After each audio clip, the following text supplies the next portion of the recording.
안녕하십니까. 전국에 계신 우리 과학고, 그다음에 영재학교 학부모님들 반갑습니다. 저는 수원대학교 교육대학원 상담교육과에 근무하고 있는 최선기 교수라고 합니다. 오늘 이렇게 부산영재교육진흥원에서 이렇게 우리 과학고 학생들과 함께 과학고 학생들의 부모님들이 자녀들과 어떻게 하면 좀 더 정서적으로 더 가깝게 소통할 수 있는가에 대해서 강연 요청을 받게 되었습니다. 오늘 짧다면 짧고 길다면 길 수 있는 이 1시간짜리 강의를 여기 계신 우리 어머님들께 또는 청취하고 계신 부모님들께 조금이나마 도움이 되었으면 하는 바람으로 사실적이고 또 실제적인 사례들을 좀 곁들여 가면서 이해를 좀 시켜드리려고 합니다. 저 또한 자녀를 키우고 있는 학부모로서 굉장히 그 세상에서 제일 어려운 게 자녀 키우는 일인 것 같다는 생각을 하곤 합니다. 제가 강의를 하다 보면 굉장히 많이 받는 질문 중에 하나가 교수님은 자녀들을 참 잘 키울 것 같아요라는 질문입니다. 근데 생각보다 그렇지는 않아요. 저는 제 소개를 잠깐 드리자면 저는 상담 심리학 박사고요. 상담 심리 박사 중에서도 저는 박사 논문이 중이병 탐구였습니다. 그러니까 청소년 상담을 전공을 했거든요. 나름 자타가 공인하는 사춘기 전문가라고 생각하고 전국에 강의도 다니고 상담도 하고 있습니다만, 그리고 굉장히 뿌듯했죠. 난 진짜, 아이들을 잘 키울 수 있어. 그리고 내 아이들의 실제적인 고민들을 되게 잘 들어줄 수 있어라는 어떤 자부심이 좀 있었는데요. 제 딸이 작년에 중2가 되었었습니다. 어, 저는 깜짝 놀랐어요. 얘가 왜 이러는지를 알 수가 없겠더라고요. 남의 아이가 좀 문제를 일으키거나 남의 아이가 조금 뭐랄까 이렇게 사춘기 반항을 하는 거는 제가 뭐 이렇게 해주세요, 저렇게 해주세요, 이때는 이렇게 하시는 게 맞습니다라고 엄청난 솔루션들을 제공해 주기도 하고 그랬었는데 막상 제 딸이 사춘기가 돼서 저한테 반항하고 막 짜증내고 소리 지르고 하니까 엄청 당황스럽더라고요. 중이 제 머리 깎지 못한다는 말이 확실히 맞는 것 같습니다.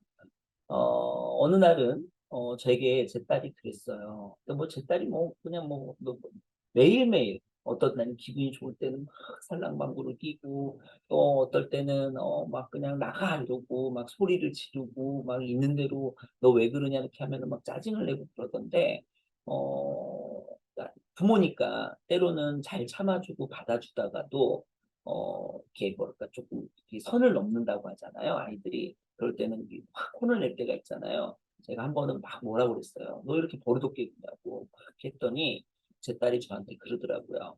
아빠가 심리학 박사면 딸의 마음을 이해해줘야 되는 거 아니야? 이러더라고요. 저 너무 깜짝 놀랐어요. 너무 맞는 말이잖아요. 그래서 우리 딸한테 너무 미안해서 제가 어, 해준다는 말이 이렇게 말해줬던 것 같아요.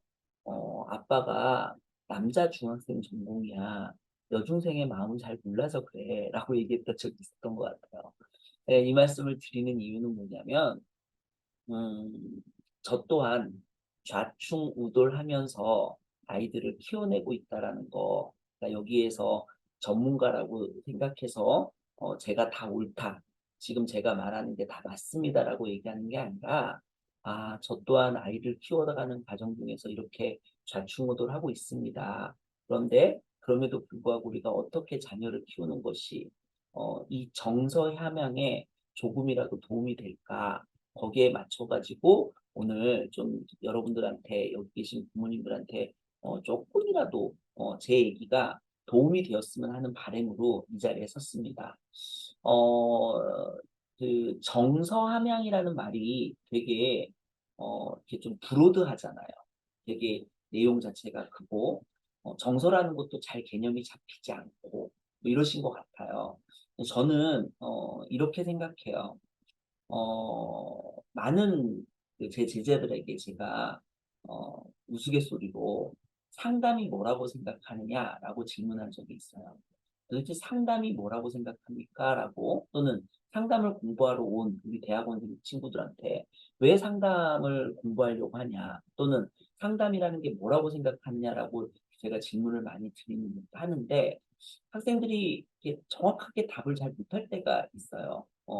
그리고 이제 뭐 간혹은 이렇게 고민을 해결해 주는 거 이렇게 얘기하는 경우도 많고 그렇습니다. 일정 부분 틀린 말은 아니라고 생각해요. 상담을 통해서 내 고민이 해결되기도 하고 또는 내가 가지고 있는 어떤 잘못된 습관들이나 이런 것들을 조언을 구하기도 하고 저는 이 모든 것들이 상담이라고 생각을 하는데요. 제가 생각하는 상담은 이런 것 같습니다. 감정을 공유하는 게 상담인 것 같습니다. 어, 이렇게 말하면 조금 좀 현실감 있게 다가올 수 있을 것 같아서요. 그러니까 그 얘기 무슨 말이냐면 여기 계신 부모님들이 부모님 나름대로의 커뮤니티를 정해서 각자 자녀들을 키우는 데 있어서의 걱정거리나 고민들을 나눌 수 있잖아요. 예를 들자면 난 이런 게 고민이야. 난 이런 게 고민이야. 이럴 땐 이렇게 하는 게 좋겠어. 또는 정보 교류를 할 수 있잖아요. 예를 들면은 야, 이 아이가 수학이 안 됐을 때는 이 학원을 보내는 게 좋을 것 같아.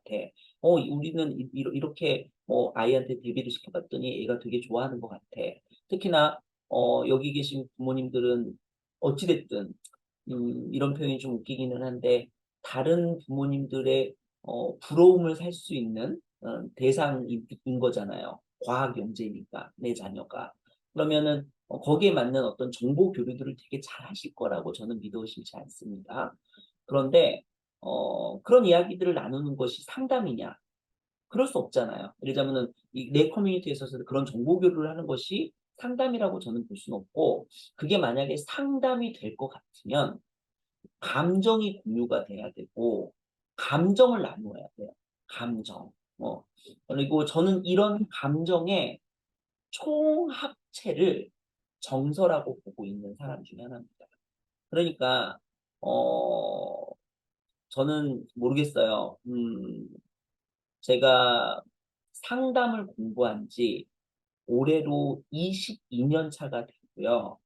학위를 취득하고 상담을 본격적으로 시작한 지는 19년 되었습니다. 어, 제가 예전에 저희 석사 과정 교수님한테 제가 석사 때 저희 지도 교수님이 해주셨던 말씀이 저는 되게 강렬하게 기억에 남는 것 중에 하나가 내가 올해로 상담이 20년 차가 됐습니다. 상담이 20년 정도 됐으면 저 스스로도 전문가라는 말 할 수 있을 것 같아요. 라고 얘기했던 적이 있어요. 제가 1년 남았습니다. 학위 취득하고 상담을 시작한 지 이제 19년 차 됐으니까 내년쯤 되면 제가 제 입으로 너무나도 당당하게 저 전문가입니다라고 말할 수 있을 것 같은데, 이 20년에서 1년 부족한 19년 차 교수가 나름 생각했을 때 이 정서라는 거는 그렇게 막 호락호락한 내용 같지는 않습니다. 어, 음, 거기엔 여러 가지 것들이 다 맞물려 돌아가거든요.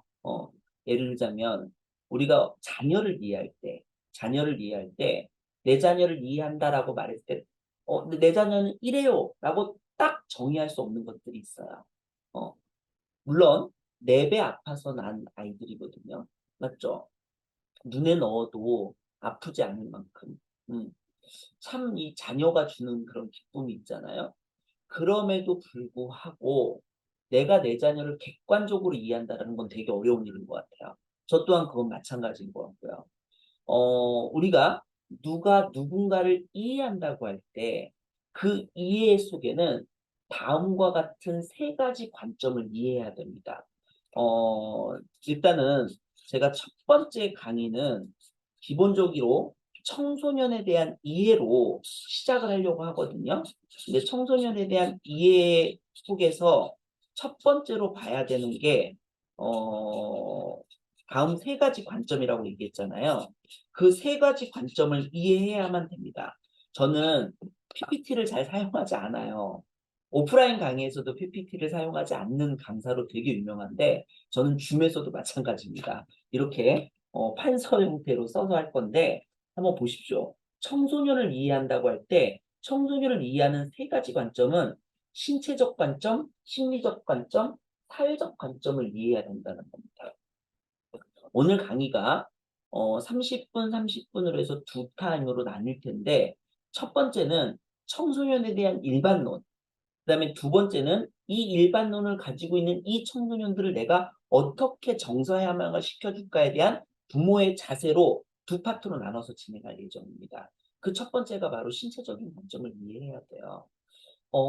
인간은요, 이 신체가 인간의 심리 상태에 되게 많은 영향을 끼치거든요.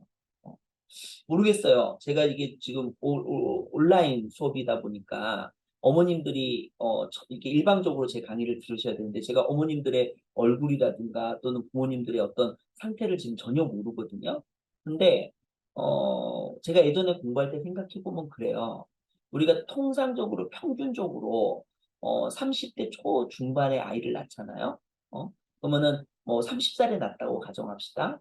지금 우리 아이가 과학고를 다니고 있잖아요. 영재학교를 다니고 있잖아요. 그러면은 16살, 17살 됐을 거 가잖아요. 그러면은 30에 났을 때, 내 나이가 46이에요. 맞죠? 35에 났으면 내 나이는 50이 넘었어요. 그럼 우리는 50이 넘거나 40대 중반 이후가 넘어갔을 때 통상적으로 발달 심리학적 관점에서 뭐라고 부르냐면 그걸 중년기라고 부르거든요. 중년기, 그리고 또 거기에다 이제 플러스 뭐라고 또 부르냐면 갱년기라고도 불러요. 여기 우리 청중들 중에 이제 강의를 듣는 부모님들 중에는 갱년기를 경험하고 있는 부모님이 계실런지도 모르겠어요. 음. 어때요? 내가 내 의지대로, 내 상황대로, 이 모든 것들이 다 통제가 되나요? 어? 안 되시죠? 지금 제가 뭐 얘기하려고 했냐면요. 신체적인 거를 우리 자녀들 이해해야 된다라고 말하려고 하고 있는 중이에요. 음. 어, 갱년기를 경험하면 이유 모르게 짜증이 난다 그러더라고요. 그리고 여성 갱년기들을 보면은 이제 뭐 이렇게 막뭐 얼굴이 화끈거리기도 하고 그리고 막 뭐 심장이 벌렁거리기도 하고 원인 모르게 굉장히 그냥 짜증이 많이 난다고 해요. 어. 남자 갱년기도 비슷해요. 근데 남성분들은 그런 것들을 잘 표현하지 못하기 때문에 문제가 있거든요. 그럼 물을게요. 이런 호르몬의 영향에 의해서 우리가 갱년기라는 거를 신체적으로 경험하잖아요. 그러면 그렇게 신체적으로 경험할 때 내가 느끼는 내 감정은 어때요? 되게 서운하기도 하고 서글프기도 하고 막 그렇지 않나요? 전 지금 화면으로 제 얼굴을 보고 있는데 언젠가 제 친구가, 대학교 때 친구가, 저한테 대학교 1학년 때 사진을 보내준 적이 있어요. 제가 그때 그 사진 속에 있는 저를 보면서 깜짝 놀랐어요. 너무 동안이더라고요. 나한테 저런 시절이 있었나 싶을 정도로.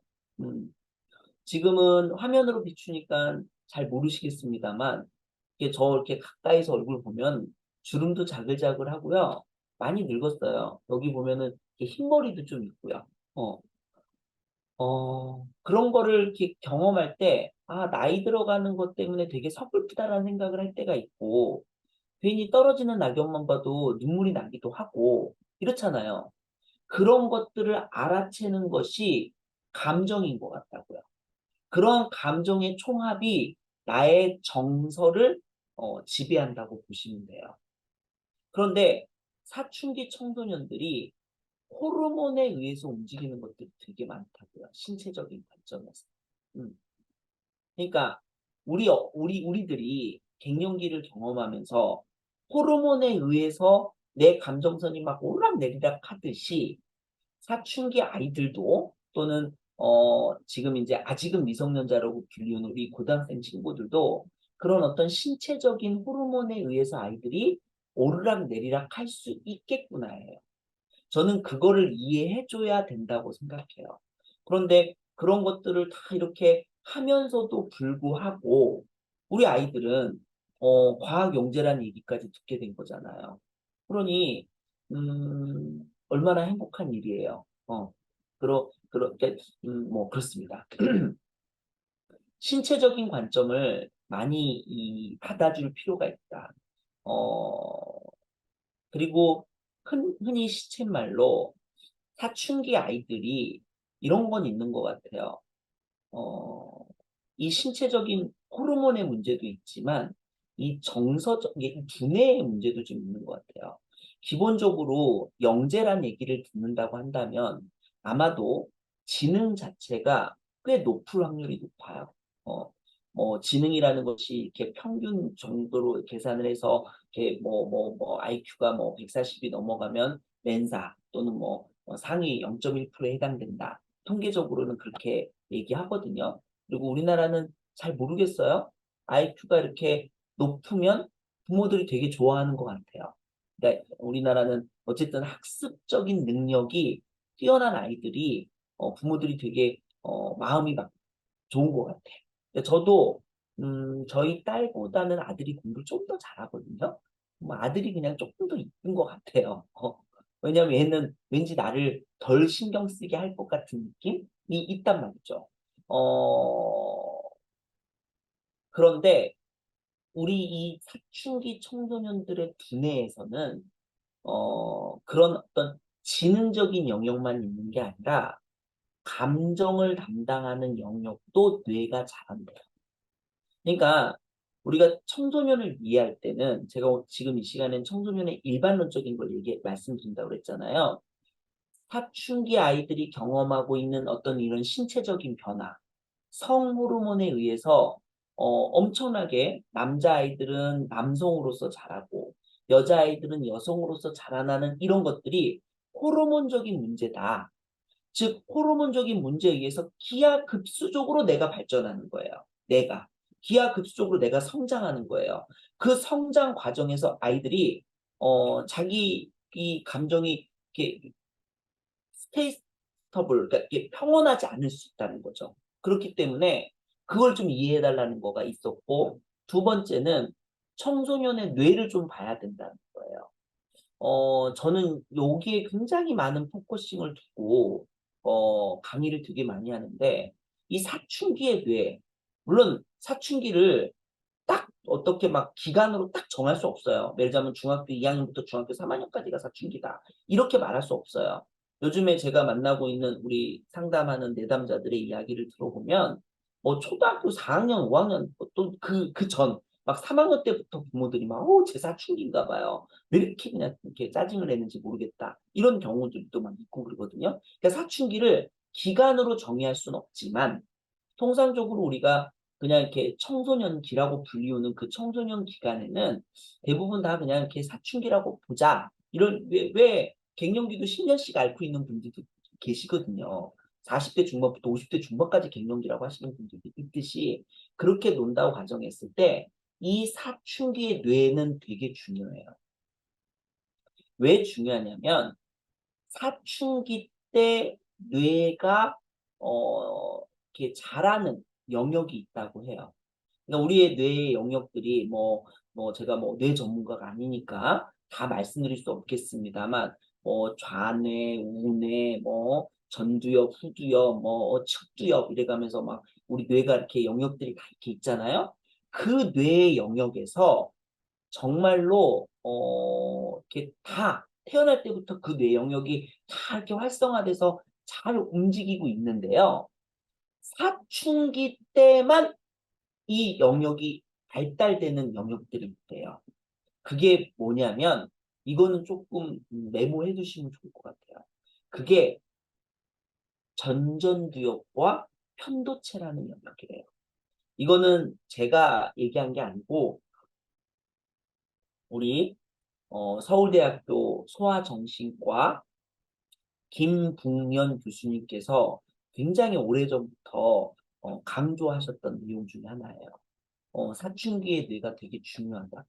어, 사춘기의 뇌가 어느 정도로 중요하냐면 그때가 뇌의 리모델링 시기라고 한대요. 어, 근데 그 뇌의 리모델링을 담당하는 두 가지 영역이 편도체와 전전두엽. 저는 오늘 어머님들의 이 자녀, 과학 영재를 둔 아이들의 정서 함양에서 전 이게 너무나도 중요하다고 생각해요.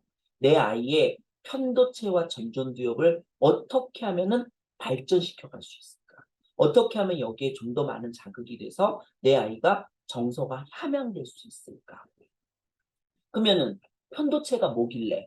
뭐 교수님 편도체 하고 전전두엽 하는데 그게 뭔데요? 편도체라는 거는 이 제가 알고 있기로는 이 뇌의 한 중간, 이 안쪽 영역에 있는 하나의 어떤 그 뇌의 영역인데요. 이 편도체가 담당하고 있는 기능이 중요해요. 그게 뭐냐면 공감 기능이래요. 공감 기능. 즉, 사춘기 아이들은 사춘기 때가 돼서야 비로소 공감이라는 거를 할 수 있나 봐요. 그때 이 뇌세포가 자라니까. 어. 그리고 전전두엽은 맨 앞에 있는 이 전두엽 중에서도 앞전자를 두 개 쓴 거거든요. 그러니까 앞에 있는 전전두엽이에요. 여기에서 담당하는 기능이 무엇이냐면 감정 조절 기능이에요.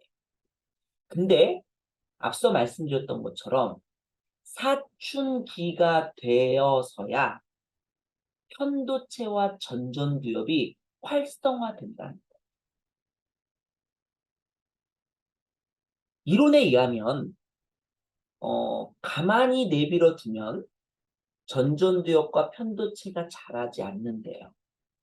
이 전전두엽과 편도체는 자극을 받아야 자란다고 얘기해요. 어떤 자극? 물리적 자극, 화학적 자극. 화학적 자극은요, 정확하게 내 뇌에다가 편도체까지 탁 바늘을 찔러서 정확하게 거기에 이제 화학적 자극을 통해서 뇌세포를 활성화시키는 거. 그러면은 전전두엽이 자라고 편도체가 자라는 거가 아니고요. 그런 주사도 없고요.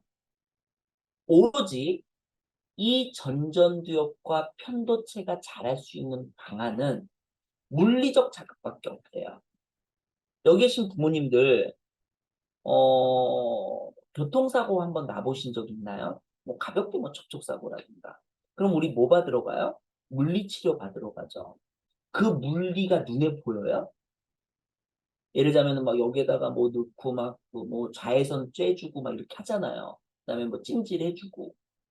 그러면은 이거 물리치료 딱 한 번 받으면 난 내 개운해졌어. 이게 되냐고요.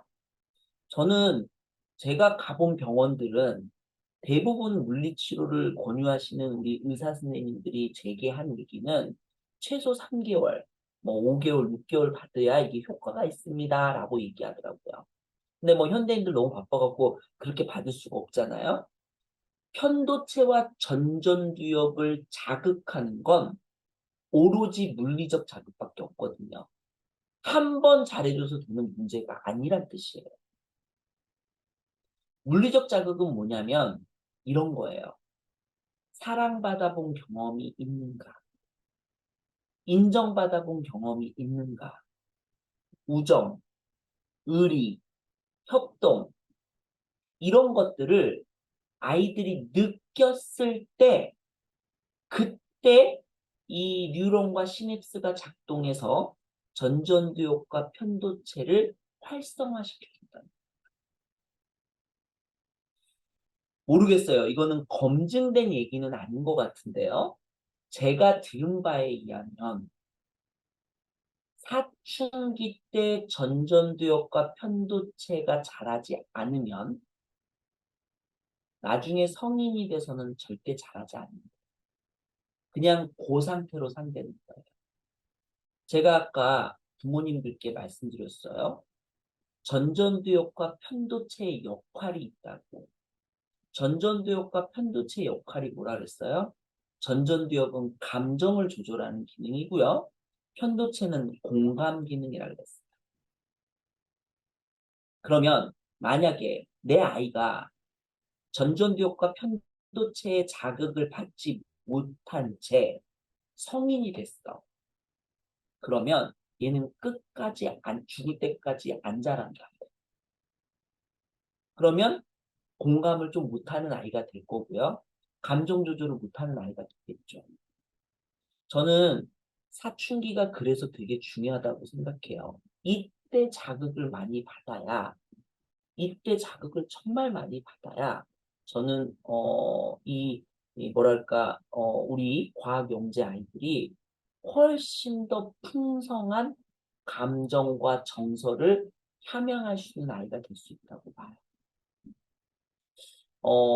없을 거라고 믿고 싶지만 없지 않을 것 같거든요.